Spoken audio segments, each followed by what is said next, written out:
অসহায় সম্বলহীন বৃদ্ধা আনোয়ারা বেগম ছেলেমেয়ে থাকতেও দিন কাটছে সড়কের পাশের ঝুপড়ি ঘরে।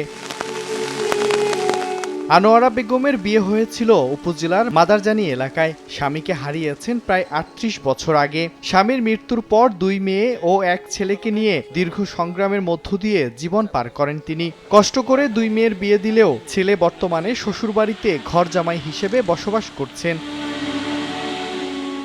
স্বামীর বাড়িতে থাকা ১% জমিও বিক্রি হয়ে যাওয়ায় তিনি এখন সম্পূর্ণ অসহায়। এলাকার মানুষের সামর্থ্য অনুযায়ী সহযোগিতায় কোনোভাবে খাবারের ব্যবস্থা হয় তার। অনেক সময় না খেয়েও দিন চলে বৃদ্ধা আনোয়ারার। অসহায় দেখে এলাকার যুব সমাজ সড়কের পাশে একটি ঘর নির্মাণ করে দিলেও জীবনযাপনের অন্যান্য মৌলিক চাহিদা এখনো অপূর্ণ রয়ে গেছে। বৃষ্টি আহে, বাতাস আহে, অন্য দোকানের দিকে চিরাই না খাই, খই না খাই, না দুইটা সদাই আইনা খাই, খিদা নাগে আটা হাইনা চেঁচুর ফেরে যাইয়া ৫-৬ বছর ধরে গোপালপুর যাই না, আগে গোপালপুর চাই আইনা খাইছি।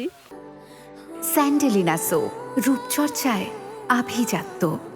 গাড়া হিলি দেয়, ডাক্কা দা ফালাইয়া দেয়, আবার ফোন মারে, আমার নাতি মারে, খৈরা খৈরা বাইশটা খৈরা মাইরাম দইরা ইফল পাশে দেড়া দাদা নাই, সামনে দরা দাদা না, হিসাব ভিজে জায়গা তার ফাঁসায় দেড়া দেখা ভাইয়া ছোট ভাইয়া কাগজ দিচ্ছিলে, কাগজ বেড়া দিচ্ছি তা পানি বইরা বাইসা জায়গা। আমি বিশ্বাস চাই না, আমি বিশ্বাস চাই না, আমি নয়ালায় বাসিয়া থাকি।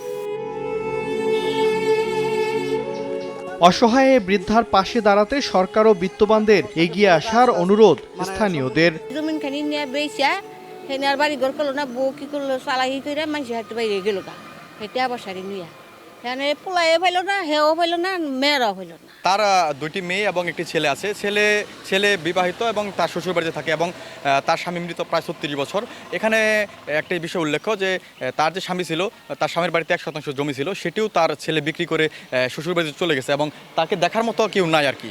এখন উনি অনেকদিন যাবৎ এখানে রাস্তায় কাটাতো, পরে এলাকার সমাজসেবীরা মিলে একটি ঘর 5 ফিট বাই 5 ফিটের উপরে 3 ফিট একটি ঘর তৈরি করে দেয়। ডায়াবেটিস রয়েছে, বিভিন্ন রোগে উনি আক্রান্ত, খেতে পারে না, কেউ দিলে খেতে পারে, না দিলে খেতে পারে না, চিকিৎসা তো দূরের কথা। তো উনার জন্য আসলে একটা সঠিক বাসস্থান দরকার। যদি সরকার থেকে ওনাকে একটা ঘর বা থাকার ভালো ব্যবস্থাও করে দেয়, তাও কিন্তু তার প্রতিদিনের যে একটা চাহিদা খাবার বা ঔষধ, এটা কিন্তু তাকে মিটাতে হবে। তার জন্য এলাকার বিত্তবান যারা সচেতন মহল রয়েছে তাদের কিন্তু সজাগ দৃষ্টি রাখতে হবে বলে আমি মনে করি। সরকারের কাছে করজোর একটি অনুরোধ জানাচ্ছি এলাকাবাসীর পক্ষ থেকে যে তার জন্য একটি পদক্ষেপ যেন বা মানবিক হস্তক্ষেপ যেন তার দিকে এগিয়ে দেন উনি। বৃদ্ধা আনোয়ারা বেগম টাঙ্গাইলের গোপালপুর উপজেলা পৌর এলাকার ২ নম্বর ওয়ার্ডের ভুয়াপুর সড়কের পাশে মানবেতর জীবনযাপন করছেন। সময় সংবাদ, টাঙ্গাইল।